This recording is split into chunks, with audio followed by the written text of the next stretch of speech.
Praise lord. స్త్రీల కోసం ఒక ప్రత్యేకంగా ఒక మాట నాతో ఒకళ్ళు అన్నారు. ఏంటి అంటే, ఒక ఆడపిల్లకి అర్థం చేసుకునే తండ్రి, ప్రేమించే భర్త ఉంటే చాలా అదృష్టవంతురాలు అంట. కానీ బైబిల్లో ఒక స్త్రీ ఉంది, తనకి అదృష్టం లేదు. తను ఎవరో కాదు, లేయా.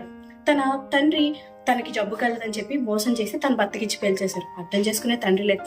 తన జీవితం ఎలా ఉంటుందో అని ఆలోచించలేదు. ప్రేమించే భర్త ఉన్నాడంటే తను అసలు ప్రేమనే పొందుకోలేదు. అలాంటి స్త్రీ, నువ్వు దురదృష్టవంతురాలివి, నీకు జబ్బు ఉంది అని అందరూ ద్వేషించారు. కానీ తనని ఎవరు ప్రేమించారు తెలుసా? దేవుడు ప్రేమించాడు. తనని ఎంతగా బ్లెస్ చేశాడంటే, తన గర్భాన్ని నుంచి లేవి వంశానికి మూల పురుషుడైన లేవిని తన గర్భం నుంచి తీసుకొస్తే రక్షకుడైన యేసయ్య, యూదా గోత్రపు సింహం అంటాం కదండి, యూదా నుంచి ఒక వంశం నుంచి యేసయ్య వచ్చారు.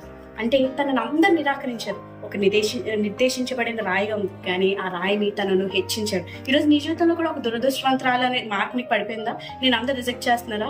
లే అని ఎలా అయితే దేవుడు ఆశీర్వదించాడు, నిన్ను కూడా అలా ఆశీర్వదించి రెడీగా. నువ్వు చేయాల్సిందంత ఏం లేదు, మౌనంగా ప్రార్థన చేస్తుండు. దేవుడి నీ పట్ల గొప్ప కార్యాలు చేయండి గాక. ఆమేన్.